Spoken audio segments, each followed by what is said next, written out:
Welcome back to the show where we run you through all the Dolphins news you need to know about. After running through the news you need to know about, we run you through the fan Q&A where we answer fans' questions. Apologies for the fan. I know it's going to be a little distracting, but there's nothing I can really do about it.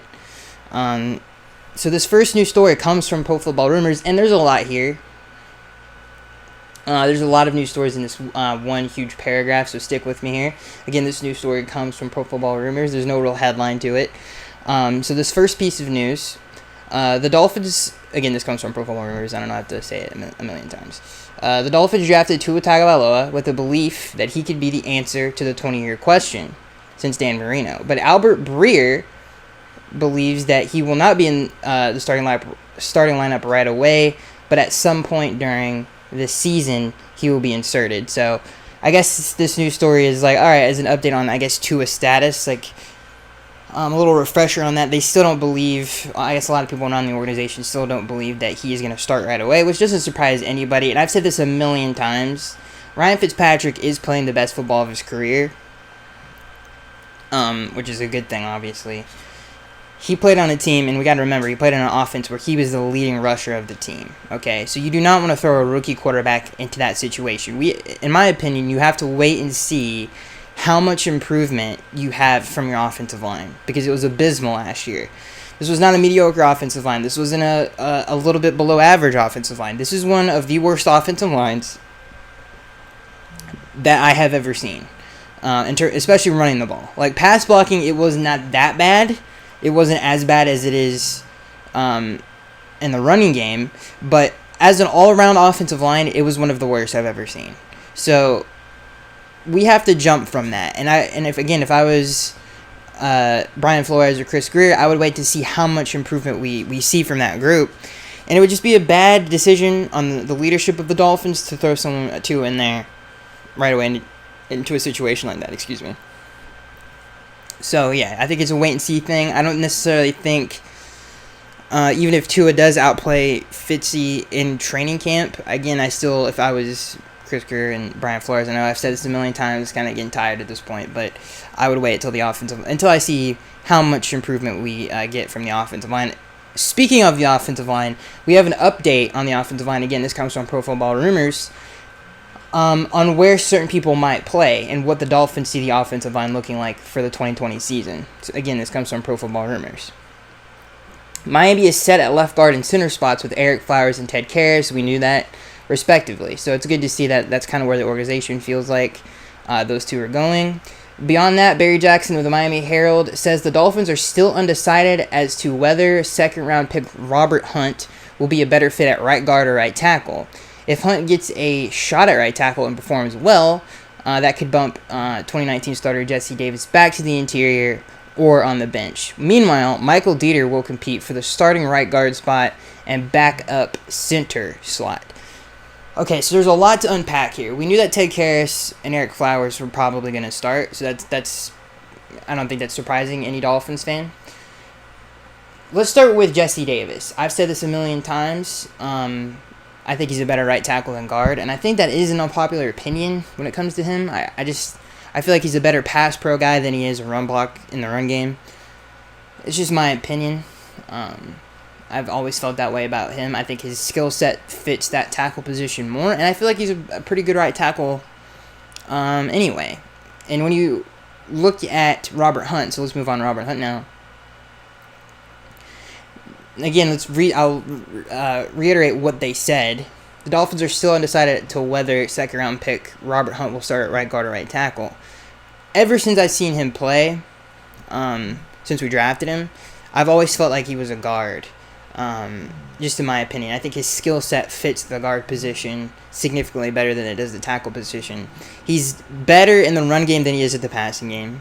He's a physical guard. Like, we haven't had that kind of physicality on the interior for probably 8 years, maybe 7 years, since Richie Incognito, whenever that was. But Robert Hunt, I think the athleticism, the physicality, his size, his body type, all of those things I feel like fit the guard position more than they do the tackle position. So it's interesting to see that the Dolphins are kind of still in between there. I feel like, you've seen enough of Jesse Davis at this point. I feel like you should feel comfortable enough with him at that spot. They still want to try him out. All right, tackle though, Robert Hunt, they at least want to, give him a shot there. But that's just how I feel. I feel like he's a better guard, and I feel like Jesse Davis is a better tackle. So just a little update on the offensive line. And obviously, before I move on to the next news story, Michael Dieter. We've talked about Michael a lot on this show. He had an up-and-down rookie season. He had a really slow start, but finished pretty strong, I feel like. I think when you look at his college career, obviously he played guard. When he goes to the Senior Bowl, he played really well at center. And he played guard and center at the Senior Bowl, and he played significantly better at center. So it's going to be interesting to see how that plays out, because it seems the Dolphins are pretty dead set on Ted Karras being the starter there. And Michael Dieter just really competing for the backup role there. And he does bring versatility too, so I feel like he's still going to make the 53-man roster because of that. Plus, in year 2, I want to see how well he develops. Remember, this guy's a Big Ten offensive lineman. Usually, those guys aren't too bad, so I don't want to give up on him. I still feel like he has a future in the NFL, so it's going to be interesting to see how his career plays out in the future too. But again, an interesting look at the offensive line. I saved the best news story for last. Now, this isn't the last news story we're going to talk about, but this of this report, this is the last piece of it. I don't know why I'm so out of breath. Maybe I'm going a little bit too fast. Hopefully I'm not, because I know that, you don't want to go too fast. Again, this comes from Pro Football Rumors. Jackson notes the Dolphins are still working out wide receiver Gary Jennings in the slot, where he thrived in college, and on the outside. Jennings was a 4th-round pick of the Seattle Seahawks in 2019, but Seattle waived him in November, and Miami scooped him up. He played just 1 game for the Fins before getting hurt, but his draft pedigree and upside will give him a good chance to make the club's 5th or 6th wide receiver spot. So this is not the first time that, as Dolphins, especially if you keep up on this stuff, this isn't the first time we've heard about Gary Jennings. We've heard some off-the-field things about him, too, that are really positive. And I'm starting to. This is a really fast player, and it's good, and I think he fits comfortable. Like in the report said, he's a little bit more comfortable in the slot, which is a good thing because that is really what position. It's a good thing for him, especially because that's the position that's really up for grabs, and I know the Dolphins are really high on him from past reports, so it's cool to get a little update there. It's gonna be so fun to watch preseason, because I think all of these receivers are going to get a good chance to make the team, especially since the Dolphins have 3 very talented quarterbacks on their roster. So, they're going to get every opportunity in preseason to get production because of that. And it's a very talented, deep part of the team, the receiver core. And Gary Jennings, if he does make the roster, he brings game-breaking ability. He's got a lot of speed on him.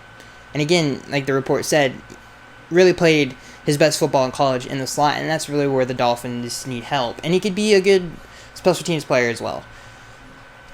Excuse me. Sorry, I just, feeling a little congested. Apologize. So yeah, it's an interesting report. And again, just another player to keep your eye on, and who could make a big impact, I feel like, Gary Jennings. Again, someone to keep your eye on. This next news story comes from ESPN. Quarterback Cam Newton reaches a 1-year deal with the New England Patriots. Former NFL MVP Cam Newton has reached an agreement on a 1-year incentive deal with the New England Patriots, league sources told ESPN's Chris Mortensen and Adam Schefter. So, I'm sure you guys know about this. It's unfortunate that this happened for obvious reasons. Number one, the AFC East just became 1,000 times harder to win. And number two, somehow the Patriots get rid of an MVP quarterback and one gets let go from a different franchise the same year, and they replace him with that player, which is the dumbest luck of all time. And I love how people are like, what a brave move by Bill. It's like, it's not. It's like the same thing with Randy Moss.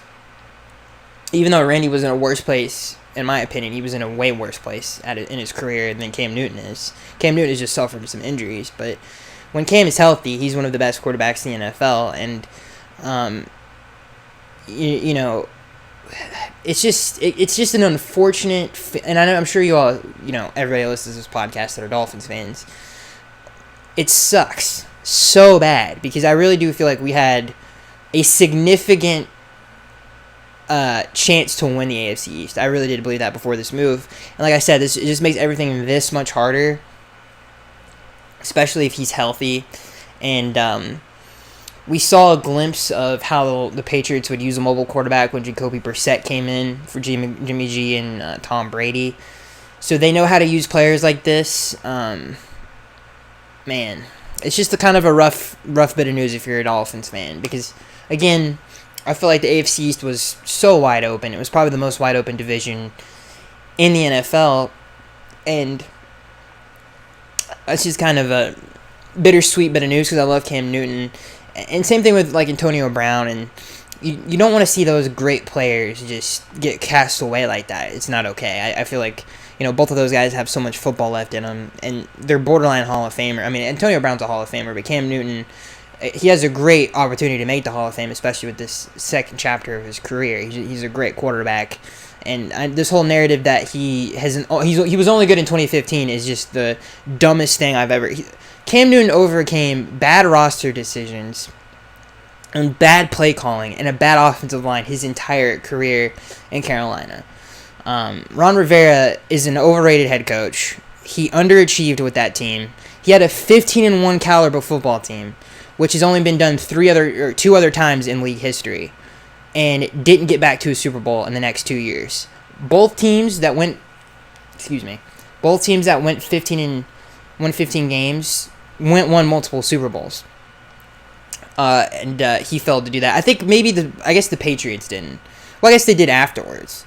But it was a different team. So I guess that's but the 49ers did. And that team, specifically to that team, I feel like that team underachieved hard. So I feel like Cam kind of gets a bad rap. And, people bring up the same thing with like Aaron Rodgers and some of these other quarterbacks where like Russell Wilson's a good example of, oh man, they have nothing around them and they're still able to play at such a high level. Cam had even less around him and still was, and I know people are going to bring up Greg Olsen and maybe Steve Smith, but Steve Smith got out of there early. If you look at what that man did with the 2015 team, his best receiver was Ted Ginn Jr. His best offensive weapon was Greg Olsen. Jonathan Stewart, Mike Tolbert, and Frozzie Whitaker were those players in his backfield. Jonathan Stewart, one of the most overrated players of the decade. Never rushed for 1,000 yards in his career, by the way. So, Cam Newton, I feel like, gets a bad rap for his career for some reason. He doesn't get the same argument. Well, this man has carried a bad offensive roster for the majority of his career in Carolina and led his team to multiple playoff appearances and a Super Bowl appearance and won a league MVP with his best offensive weapon being a tight end who's probably at the time was still like the third best tight end in the NFL, which is not, it's not saying anything bad about Greg Olsen, and Ted Ginn Jr. So, I feel like Cam kind of gets a bad rap. And I know his touchdown-interception ratio, when you look at that kind of stuff, you might think one thing, but especially if you're a Dolphins fan and you haven't watched a lot of Cam Newton, he is the real deal. And it just kind of sucks if you're a Dolphins fan. Like, oh, somehow the Patriots kind of squirm themselves out of another bad spot because Patriots in that organization can say all they want about Jarrett Stidham, but I was ready to play Jarrett Stidham. Let's put it that way. I felt pretty confident about that, especially with our secondary, and having to play number one 2 times a year now is a lot tougher, and it just kind of sucks a little bit. Makes, like I said, the AFC East a lot harder to. And what I was getting about with the 2015, I'm not, I don't want to sound like I'm defending the Patriots quarterback now, because I guess that, it's kind of a bittersweet thing where it's like, oh, I felt really bad for Cam Newton, and now he's the enemy. But what I'm saying is if you don't think Cam Newton's a threat, then you're wrong. In 2018, the start of that year, he was amazing. The year before that, in 2017, led his team to 11-5 record and should have beat the Saints before the Saints would go on to lose in the Minnesota Miracle. But if it wasn't for a bad intentional grounding call and a touchdown dropped by Devin Funchess and a field goal missed by Graham Gano, they would have beat the Saints in the wild card round. and Cam's playoff record would look a lot different. So it's I think a lot of the things that people say about Cam are ignorant and they just don't watch him. Plus, he has more rushing touchdowns than Marshawn Lynch does in his entire career, I believe. So, and that's not a joke. So, Cam Newton is probably he's unlike anything we've ever seen in the NFL. He's 6'5", 250. He can push a linebacker to the ground like he's a child. And he has the athleticism of like a Lamar Jackson or a Kyler Murray. He's not as fast, but he has that game-breaking ability that those guys have, that players like Ben Roethlisberger don't. And, again, don't want to go on to sing the Patriots' praises here because that's not what I'm trying to do. But I know on debate shows you have to argue for the other side or it wouldn't be a debate show. But it is so silly to me that people think Cam Newton's washed up and it's just not true. So this is very unfortunate news. The bright side is that he's going to a team that has just probably a worse skill position situation. But the thing about Cam Newton is he can affect the game in so many different ways that he can move the ball in more ways than Tom could. And that's no knock on Tom Brady, but he can do different things. And I could get into some of the negatives about Cam Newton because they are negatives. I mean, I don't want to sound too positive, but I'm not saying the Dolphins aren't going to be still a good football team because I still feel like, against the Patriots, if we played right now, it would still be I think it would be a fight for sure. I don't think they're like 1,000 times better, but is it going to be harder to win? Yeah, it is. And so I just wanted to bring that news story up, and I feel like obviously it affects the AFC East, and it's going to be so fun to watch the AFC East this year. It's going to be as Dolphins fans, I would rather not have Cam Newton in our division, but it is what it is, man. Got to keep on keeping on. But we're building something really special here in Miami, and that doesn't stop that. We just need to obviously continue progressing like we have, and we're gonna kick so much tail in the next 4 years that I'm okay with whatever the Patriots do because they can get it the heck out of the way as far as I'm concerned. But again, like I said, this obviously makes their football team better. Sorry, I just have a stuffy nose, and not to sound gross, but stuff was leaking down my face. That's why I kind of have to keep stopping and stuff like that. I don't know why I had to bring that up, but that's why I'm making gross sounds, I guess. I can't help it. So apologies for that. But this next news story comes from, I believe this is the Finsider, and it asks a great question. They list 3 veteran players that can help the Dolphins right now if they decide to go that way. And I thought it's a great article and topic to bring up. This is by Nick from Finsider. About to sneeze again. I apologize for that. Oh man, sorry. So these are the 3 veterans he lists. The first one is Everson Griffin. I would have to say no to Everson Griffin because I don't think he's versatile enough to play in 2 different fronts, and I don't think he is. I think he's pretty much a pass rush specialist at this point in his career. So unless they want to add a little bit more sauce to the pass rush on 3rd down, they could make a move like that. But I just feel like it doesn't help the team in multiple different areas. The second one is Cameron Wake. I actually love this move because I am a Dolphins fan. I love Cameron Wake. I think that would be just a great... He can come back to a better culture than he ever had, a better coach than he ever had.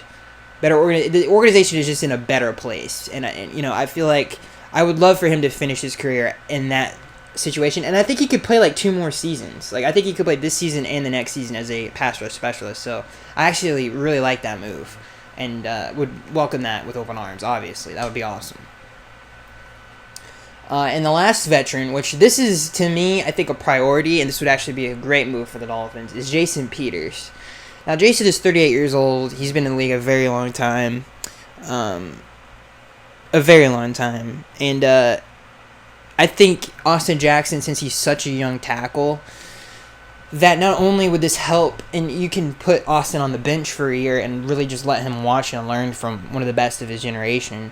And I think that obviously is a positive. And you're getting Jason Peters, especially if he plays like 16 games, that's obviously one of the best tackles in the league, and I think he would help the offensive line a lot for obvious reasons, and I think he could help the development of Austin Jackson. I think that would be a beautiful move for the Dolphins if they were to make it. Is sign Jason Peters to a 1-year deal. He's like a better version of the Brandon Albert deal, except it's going to cost less money. So, and he's a better player than Brandon Albert. So, I really like that move. And how about tackles, man? Andrew Whitworth signs like a 4-year deal? He's like 38, 39. And then Jason Peters is still playing at that high of level at his age. It's kind of crazy.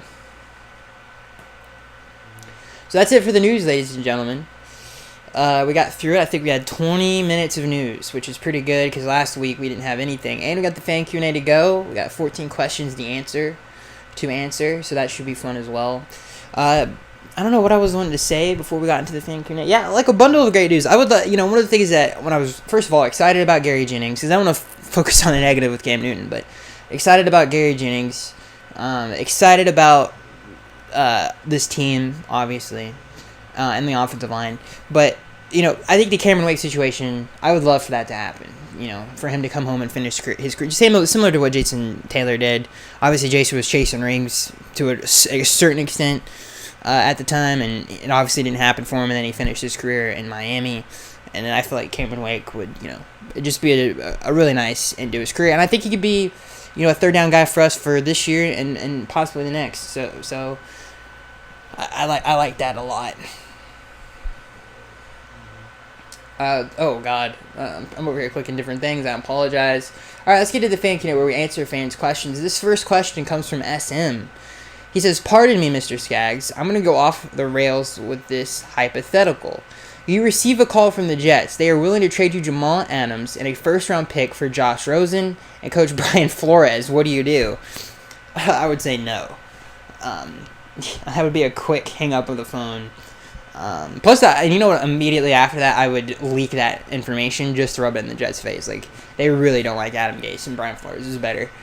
But yeah, I would have to say no to that. If I received a call for the Jets for trying to give me Jamal Adams and a first-round pick for Josh Rosen and Coach B-Flow, I'm going to have to say no to that. This next question comes from SM. He says, "Give me a player on offense and defense that are going to have a breakout season. My two are Preston Williams and Vince Beagle."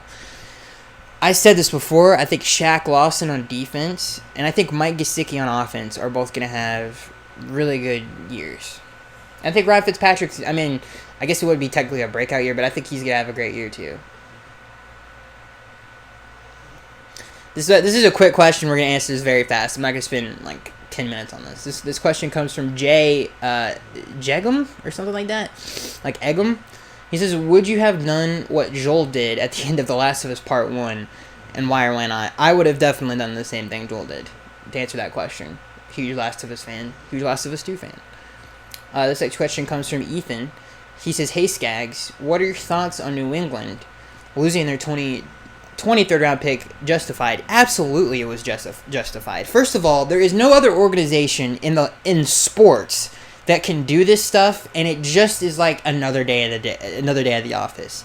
First of all, they should have been punished more for Spygate. Someone should have been suspended. A lot of people actually should have been suspended for a significant time. It was so long ago, I don't think anybody did get suspended, if I can remember correctly. And then the whole Deflategate thing, obviously Tom Brady lost time. But it should have been Bill should have lost time too. And maybe, I don't know what you could have done to Kraft. But I feel like people should lose time for this one too. They blatantly cheated. They got caught doing it. They only have to give up a third-round pick and some money. I think somebody should have to do time for that. Whoever is responsible for it. And if that's Bill Belichick, then it's Bill Belichick. But I feel like you kind of at some point these things stack up.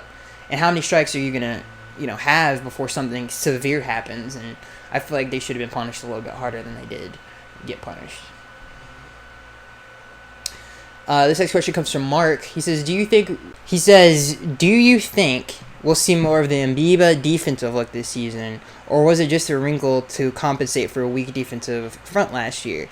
I feel like Bill, and I don't know, it's not the first time, but Rex Ryan did it a lot, but he didn't do it enough, I feel like. But he really introduced that defensive formation and I guess look when he lost some firepower on the front seven. And then he just started to build the secondary and really used, and it's kind of always been that New England really used scheme to get after the quarterback more, whether that's sending zero-man pressure. And I feel like that type of a look on defense is the best way to do that, because it really confuses the offensive line. A lot of the time you're going to get someone free, and especially if you're sending like 7 or a lot of people and you have barely anybody to cover, if you can confuse the quarterback and the offensive line, if they're coming and if they're not, it just gives you a significant advantage. So I think it's more than just a wrinkle. I think you're going to see that more now with the infusion of talent. To answer your question, Mark. Great question, by the way. That's a great question. This question comes from Jack Pack. He says, would you rather be the Jets twice a year for a decade or drop a 70 burger on the Ravens once? Would I rather have the Jets... Oh, excuse me. I was about to say, that's one of the weirdest questions. I read that completely wrong. This question came from Jack Pack. He said, would you rather beat the Jets twice a year for a decade or drop a 70 burger on the Ravens once? That's not even close. I would rather beat the Jets twice a year for a decade. This next question comes from Seymour. He says, what do you think about New England signing Cam Newton? We just went through it. It's kind of unfortunate news. It makes their teams better. It makes the AFC East harder. This next question comes from Mark. He says, hey, Skaggs. This is Mark's been killing it so far. Everybody I don't want to single out everybody because everybody's been killing it. But this question comes from Mark. He says, hey, Skaggs. Hope you and your family are happy and healthy. I've read up on Chan Gailey, and thank you for saying that, by the way, Mark. He says, I've read up on Chan Gailey, and I was wondering, do you think he'll utilize Malcolm Perry as a wildcat back this season? Also, he tends to use 3 or 4 receivers in his formations. If we go spread with the 3 or 4 receivers, 3 or 4 receivers should flourish under a Gailey system. I think one of those guys is going to be a tight end, and I think it'll be Mike. He'll line up in the slot. So yeah.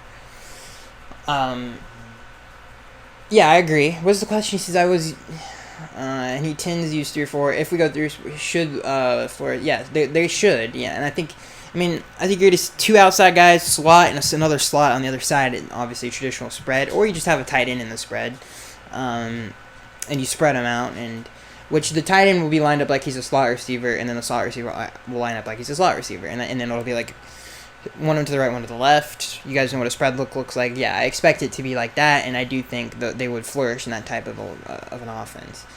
Especially with Mike Gesicki, which really stretches the seams of a field and really stretches the defense as well because of his size, his catch radius, and his speed.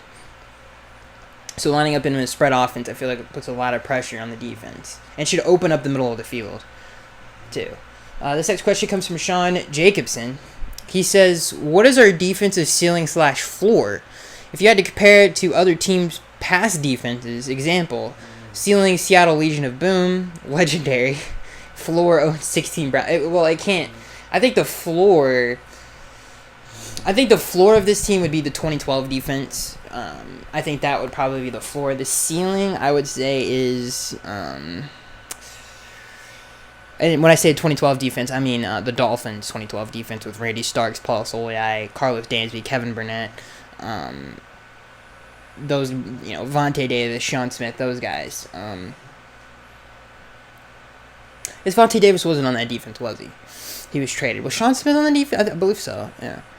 Or was he traded in 2013? No, I think we still have Vontae and Sean Smith on that team.